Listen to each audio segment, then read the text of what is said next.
Hey everyone, welcome back to OCD Recovery's YouTube channel. Today I'm going to talk about something that afflicts every single person, regardless of what time zone you live in, where you're from, what your beliefs are on anything, and that is the feeling of losing hope, how I handled the loss of hope, how anyone going through anything tragic in their life, whether it's OCD, any of the other anxiety-based disorders, a cancer diagnosis, a loss of a loved one, coming back from a war zone, losing their job, defaulting on their mortgage, anything, having their dog being diagnosed with cancer, which I have. Look at her right there. Look at good old Daisy right there. She's so cute. Daisy thankfully has skin cancer, which is one of the easier cancers to operate on. So we are operating on that on August 21st. I bring that up because Daisy's been such an integral part of the OCD and anxiety recovery community with memes and everything. So hopefully she's okay. Obviously, my wife is taking it very hard. She's never had dogs before. I've had dogs my whole life. Doesn't make it any easier. You know, it's like saying I've had kids my whole life, and if you lost a kid, it would still be very difficult. But this is for any of those moments. Before I go any further, please subscribe. Hit that like button down below. Let me know what you think about this. And Phil at OCDrecovery.com. I've been very low many times. When I got really low, my brain, like many of us, would default to, I don't want to be here anymore. So I had the police called to my house numerous times in the middle of the night. I also tell that great story that the third time the police came to my house, which was 2 hours after I had came back from driving into the mountains, and it was a big thing. It was like 3:50 in the morning, door knocks, that one was two police officers came, and one of them was a guy from my gym.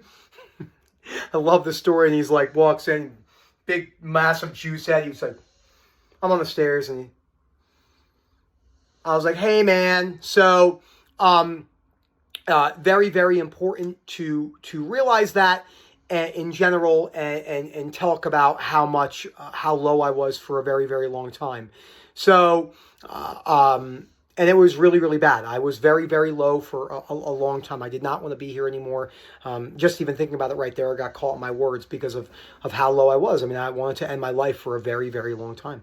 And in those moments, the only things that I could do was try my best to keep up with my structure and to push forward in my life. Those are the only things that gave me the most amount of clarity in order to turn my life around and push myself to a place to where I got out of the depths of despair by wearing it like an uncomfortable coat, taking the uncertainty for what it was, not trying to run away from those symptoms in the moment. So I stopped trying to read the books when I was triggered. I stopped trying to force exposures when I felt that hopeless. I did work on things. Don't get me wrong. I had to go back to work. This is when I wasn't really working. I was 50 pounds heavier than I am now. We have a running joke when you look at my license picture for Colorado, my face is like this because I just was so much heavier than I am now. I had to stop smoking, stop using adult websites. So I had a lot of things I could work on practically as I went through the recovery process. But overall,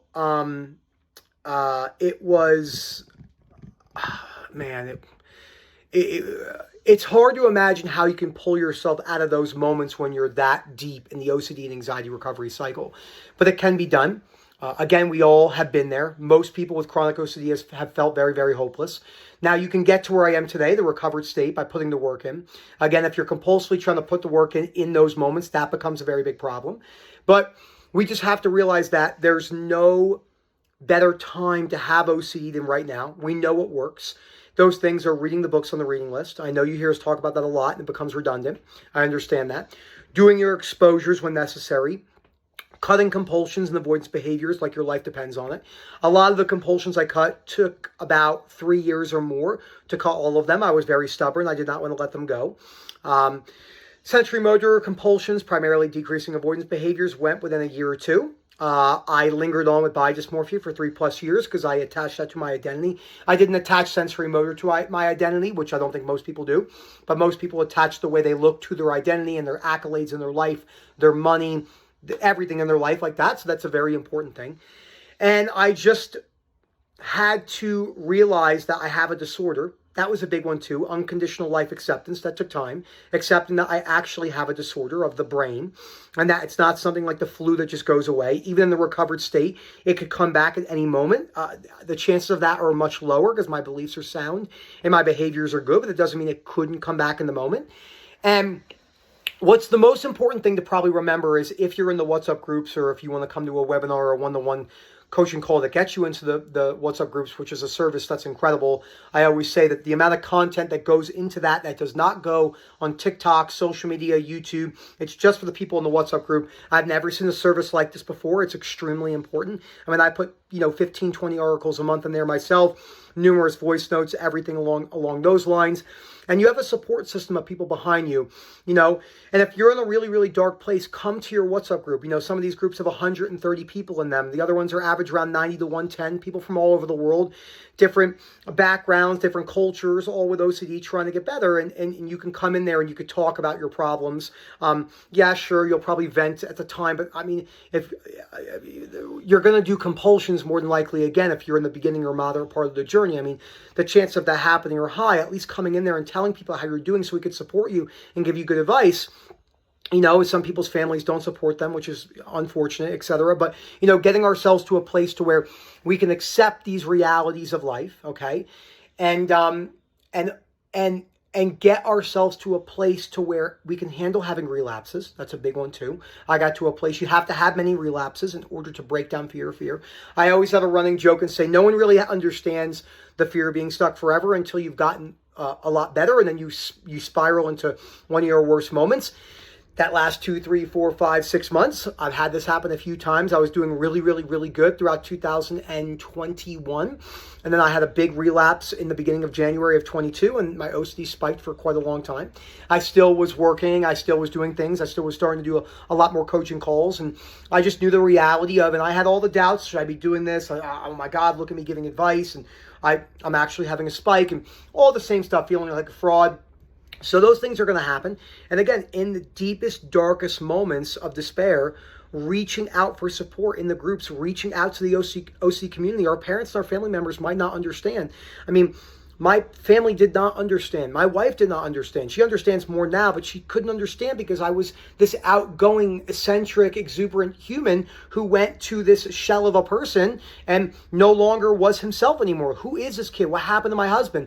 And now she likes to say, not only did I get my husband back, I got a better version of my husband, which I love hearing. That always makes me smile because I put a lot of work in, right? And I give myself a lot of credit. I put a lot of motherfucking work in, okay? A lot of work, and I've read all the books on the reading list multiple times, sometimes compulsively. I've done numerous exposures and shame attacking exercises. I have worn discomfort at extreme levels for long periods of time without any end date in sight once I got better at breaking that down long term. And all of my moments of despair added to my unconditional life acceptance. Yes, self and other acceptance, but primarily life acceptance, and realizing that life isn't fair. And if I want to be here and I don't want to just be in a place to where I'm no longer living anymore, and I wanted to live my life, and I would rather live my one and only life that I think I'm going to get, because I don't believe in an afterlife, not saying I'm correct, just my beliefs, that if I'm going to do that, I might as well make the best of it, right? So, and I'm grateful to a degree for those dark moments. Even in the mental hospital, I met some unique characters I'll probably never see in my life again. Well, I definitely won't, because I don't even remember who they are, their names or anything, just the conversations. I remember one girl on the basketball court I had a conversation with. It was a wild conversation. She was like circling me, just like walking around me, like looking at me like this, and I thought it was a very unique situation. The big relapse I had in January of 2022, which lasted for a long time, taught me a lot about myself, taught me a lot about how I wasn't where I thought I was. I got cocky on my recovery. And all of those moments were learning lessons and stepping stones to get me to where I am today. So there's a lot of hope, and you can get better. Just always remember, in those super dark, panicked moments, whether it's extreme guilt or depression or shame and anxiety, not forcing it in the moment, which you all will. I'm just saying for a default, like long term. And, when I would have spikes further along in my journey, 3 years in, or if they last a day or a week or whatever, I just had a baseline acceptance of I'm not going to do anything to change anything because I don't need to change anything. Oh, maybe I forgot something from the books. I know all the principles. I know them in and out. I've read almost every book in the Stubbornly Refused series. When you open up the first book and there's all those other books, I've read all of them except for one. So, and I don't need to go back and read Ellis anymore because I don't need to force anything if something was to come up. And either do you in those moments. But keep making sure you're keeping your structure is the most important. Going to work, hanging out with friends and family, dating people, etc. like that. Thank you again. Phil at OCDrecovery.com. There is hope. Please don't sit in silence. We can help you. Work all over the world with all different time zones. I'm a lovely person to talk to on the phone. I can guarantee I'll make you fucking laugh. Okay, that's one thing. If not, then I suck. But no, in all seriousness, you don't have to sit in silence. I had a lot of spikes, a lot of dark moments where I thought I was tougher than OCD. I came from a background like that, where I'm not going to reach out. I don't want to bother Rob. I don't want to bother Momin, and they got too much on their plate. And I had bad beliefs about that. And please, please don't sit in silence. We can help you. Thank you again. Thank you again to Phil for all the hard work behind the scenes, and Momin and Rob and Elliot and Gemma and everyone else who's done videos on the channel, and Sam Williams, which I'm very excited for one day he's going to come and visit and see that he's never been to America, and he's going to come to Colorado American culture, which would be really cool. So it's cool to meet people around the world, and that's why I'm grateful for OCD. Thank you again, Phil at OCD Recovery. Enjoy the rest of your day.